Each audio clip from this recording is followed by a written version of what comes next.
Assalamualaikum warahmatullahi wabarakatuh. Selamat berjumpa kembali sahabat dengan sniper ngesot yang sedang baper. Bawa perasaan, bukan bawa keegoisan dan juga bukan bawa emosi, tapi dari sudut pandang perasaan sniper. Sniper punya perasaan lah. Ya pastilah bos, manusia juga kan. Oke, bos, apa yang akan kita bahas sekarang? Yaitu kita akan bahas tentang fakta bahwa Mas Iyun dan Bunda Fauzana adalah anak tertua semuanya, atau anak sulung. Anak sulung ya. Jadi Mas Iyun merupakan putra tertua dari 2 bersaudara, sedangkan Bunda Fauzana adalah putri tertua dari 5 bersaudara. Ini sama-sama anak pertama, sama-sama anak sulung. Apa yang akan kita bahas yaitu menilik karakter yang biasanya muncul untuk anak sulung, dan juga bagaimana apabila anak sulung dan anak sulung ini menjadi sebuah pasangan. Nah, ayo kita bahas satu persatu. Kita mulai dari karakter ya. Karakter anak sulung. Karakter seseorang ini sahabat biasanya ya dibentuk oleh didikan dalam rumah tangga dan juga lingkungan keluarganya. Maka akan membuat karakter seseorang akan terbentuk. Kalau kita melihat dari keberadaan anak sulung atau anak pertama dalam status keluarga, ini luar biasa.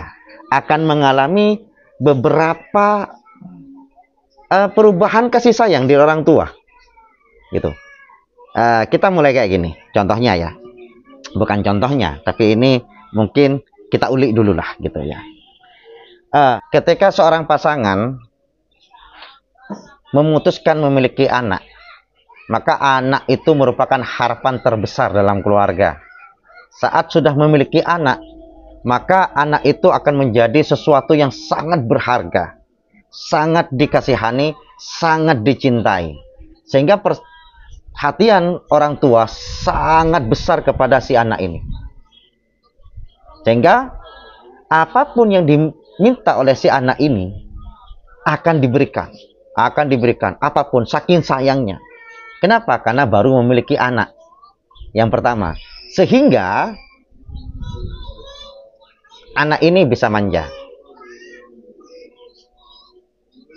Yang kedua bos, karena orang tua itu masih memiliki anak pertama kali, maka anak ini akan dijadikan sebagai kelinci percobaan atas usaha-usaha yang dia lakukan untuk pendidikan anaknya.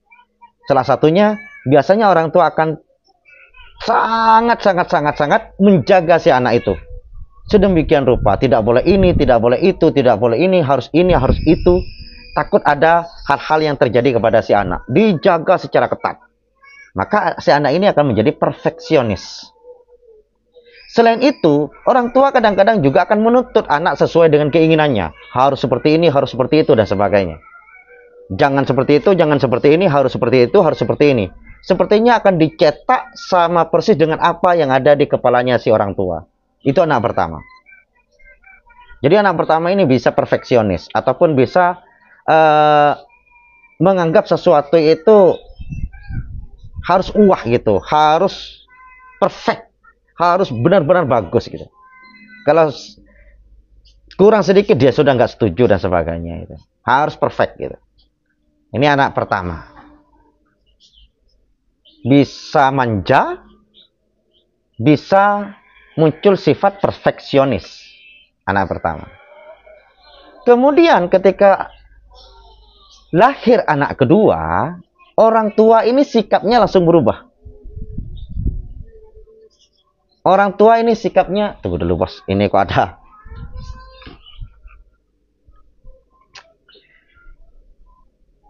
Sikap orang tua ini kepada anak pertama, kepada anak sulung ini langsung berubah. Si anak sulung ini langsung diminta untuk selalu mengalah. Perhatian sudah banyak terpusat kepada anak kedua. Sehingga si anak pertama ini kemudian memiliki perasaan yang labil, bos. Yang pertama, perasaannya labil. Itu sudah 3. Tapi juga bisa saja muncul sifat tanggung jawab karena merasa dia sebagai orang yang tertua dalam saudara-saudaranya, punya tanggung jawab, muncul rasa tanggung jawab juga. Jadi dia akan menjaga adik-adiknya, muncul rasa tanggung jawab. Selain muncul rasa apa tadi dah. Selain itu juga bos ya, muncul rasa mandiri. Kenapa kok bisa mandiri? Karena si anak sudah ditinggal oleh ibunya, oleh orang tuanya. Karena orang tuanya lebih fokus kepada si anak nomor 2, maka anak pertama kadang-kadang diminta untuk melakukan semua hal sendiri. Mandi nak, sendiri nak. Saya masih mau mandikan adiknya. Maka nak sendiri nak, karena saya masih harus memberi makan adiknya dan seterusnya. Maka si anak ini, anak pertama bisa mandiri. Tapi juga bisa iri. Iri kepada adiknya karena sepertinya kasih sayang orang tua sudah pindah kepada adiknya. Iri. Sehingga ketika rasa iri muncul, maka dia akan menjadi egois. Dia ingin lebih wah daripada adiknya. Pengen lebih diperhatikan daripada adiknya. Egois muncul. Jadi anak pertama itu dalam didikan keluarga, tapi ini tergantung pendidikan keluarganya juga ya. Tapi banyak kejadian-kejadian yang seperti yang saya ceritakan. Bermula dari kasih sayang yang melimpah di orang tua, saat punya adik kemudian kasih sayangnya berfokus kepada si adik, sehingga anak pertama ini kemudian kurang perhatian lagi. Sehingga kemudian perubahan sikap ini akan membuat anak pertama ini kemudian labil. Anak pertama. Sehingga beberapa karakter ini bisa muncul dalam anak pertama. Karakter ini sahabat bisa dominan, bisa sangat kuat karakternya. Bisa semuanya atau salah satunya. Bisa memang mandirinya itu memang yang kuat, atau egoisnya yang kuat.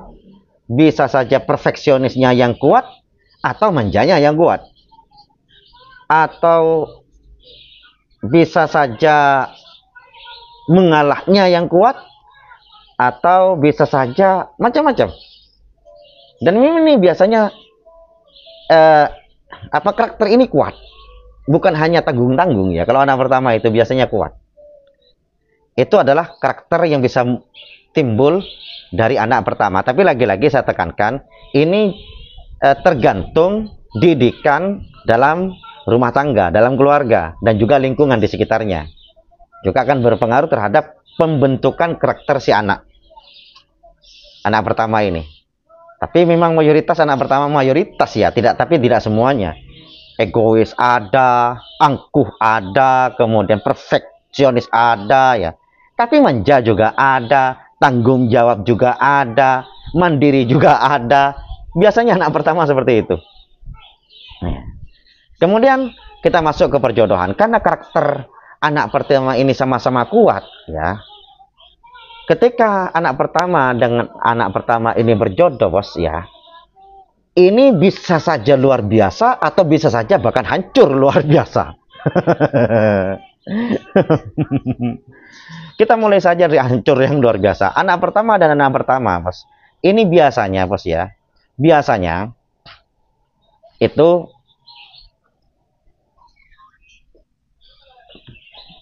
egois ya kan, egoisnya tinggi.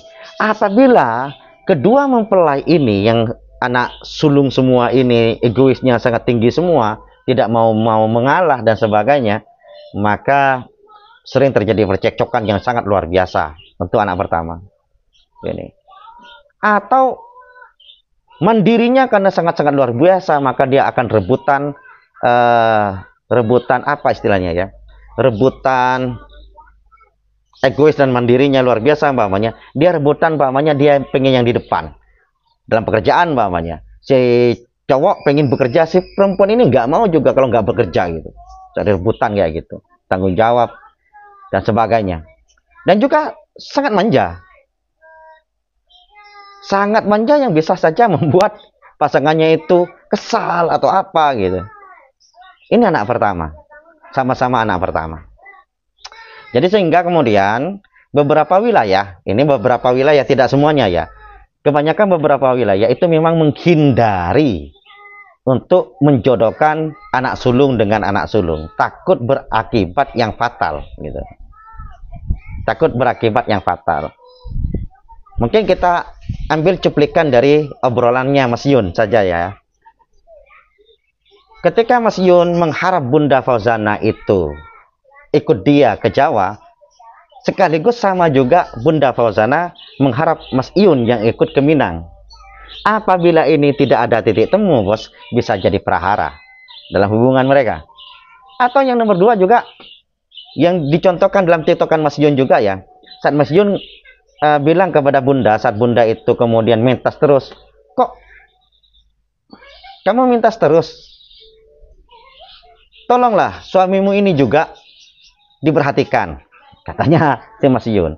Kemudian Bunda itu bilang, ya saya mintas terus ataupun itu ini untuk kerja, untuk masa depan kita, katanya.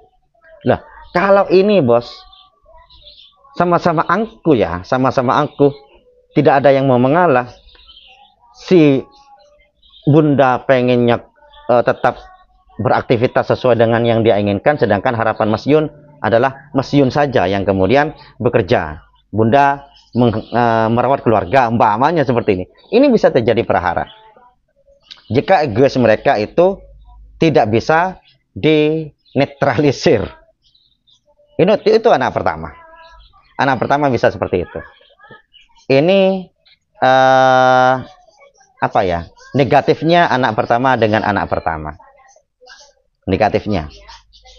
Tapi positifnya, bos, anak pertama dengan anak pertama ini juga luar biasa. Sehingga kemudian dalam sebuah mitos ya, sebuah mitos dijelaskan bahwa apabila anak pertama dan anak pertama atau anak sulung dengan anak sulung ini berpasangan, berjodoh gitu, berpasangan lah gitu, maka prahara akan banyak muncul dalam keluarganya. Tapi apabila mereka mampu untuk meredam prahara itu, maka pasangan ini bisa menjadi pasangan yang sangat luar biasa, baik kesuksesannya yang luar biasa ataupun kebahagiaan dalam keluarganya yang sangat luar biasa. Kenapa? Karena anak pertama seperti yang saya katakan barusan ya, anak pertama itu kadang-kadang sangat suka mengalah, sangat suka mengalah kepada adik-adiknya, maka akan terbawa kepada rumah tangganya, sama-sama suka mengalah terhadap sebuah hal yang terjadi. Walaupun satu sama-sama egois, tapi juga sama-sama bisa mengalah. Dan juga kemandirian mereka yang sangat kuat juga akan membuat apapun yang dikerjakan itu memang sesuai dengan porsi atau tugasnya mereka masing-masing, tidak saling rebut pekerjaan gitu. Jadi kalau umpamanya si istri tugasnya apa, kemudian si suami tugasnya apa, ini enggak saling benturan pekerjaannya, saling punya tanggung jawab masing-masing karena mereka sama-sama mandiri biasanya gitu. Kemudian etos kerjanya, semangat kerjanya juga. Kalau umpamanya mereka memutuskan untuk sama-sama terjun di bidang bisnis dan sebagainya, etos kerjanya tinggi. Anak pertama ini, anak pertama. Dan juga bisa sangat romantis. Kenapa? Karena memang manjanya luar biasa. Anak pertama bisa sama-sama romantis. Anak pertama itu. Jadi anak pertama ini memang ya apa ya? Hubungan dalam beberapa ulasan-ulasan yang saya baca-baca gitu kan. Anak pertama dengan anak pertama ini memang punya, anggaplah pisau bermata dua, anggaplah seperti itu ya. Bisa baik, bisa buruk. Tapi ya bos ya, kalau orang dewasa, semua hal itu pasti disikapi dengan bijak, apapun itu. Walaupun mungkin di perkawinan awal saat mereka masih melalui penjajakan, perkenalan dan sebagainya, mungkin terjadi perhara, namun kemudian ketika sudah saling mengenal karakter, mengenal sifat dan tingkah laku, apa yang tidak disenangi oleh pasangan sudah kita ketahui, kita hindari apa yang tidak disenangi, akhirnya rumah tangga itu akan luar biasa indah gitu. So, tahu Anda Bang? Ya saya baca bos, maksudnya dari beberapa informasi yang saya baca, karakter anak pertama seperti apa dan mitos-mitos anak pertama ketika karena bos di sini juga masih ada bos ya, di lingkungan saya sendiri masih ada kok orang yang khawatir jika umpamanya anak pertama dengan anak pertama dijodohkan. Tapi bos, saya ini bos ya, saya ini adalah anak pertama dan anak pertama, sulung dengan sulung.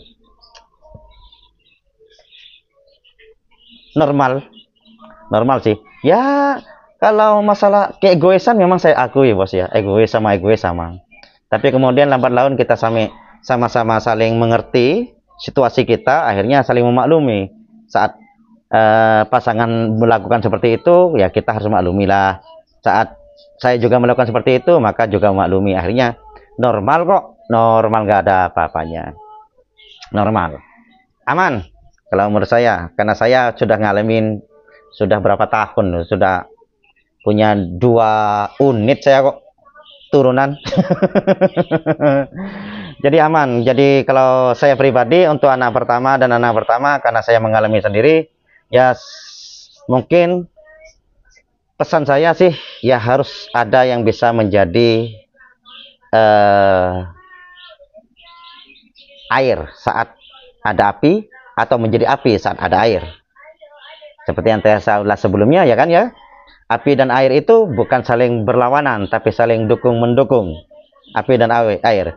Ketika api membesar, menjadi kobaran yang sangat besar, maka airlah sebagai penenang api untuk menjadi kobaran kecil, bisa berguna kepada banyak orang. Tapi air yang selamanya turun ke bawah, tidak bisa naik, maka bisa dipanasi oleh sinar matahari atau api untuk bisa menguap dan bisa naik lagi ke atas. Jadi api dan air ini bukan sesuatu yang bermusuhan, tapi saling mendukung, saling membantu. Harus seperti itu. Jadi memang egois, keras kepala, dan apa namanya ya, semangat etos kerja juga.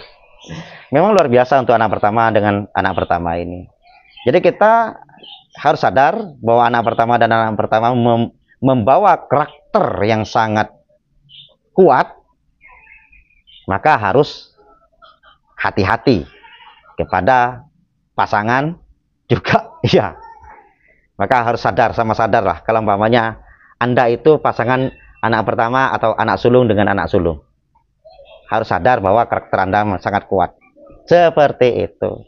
Ya mungkin saya baca di beberapa ulasan, sekaligus mungkin sekedar berbagi pengalaman lah yang saya alami sendiri sebagai pasangan anak sulung dengan anak sulung. Gitu. Mungkin itu saja. Mungkin ada informasi yang lebih detail atau pengalaman kalian juga bisa letakkan di kolom komentar. Assalamualaikum warahmatullahi wabarakatuh.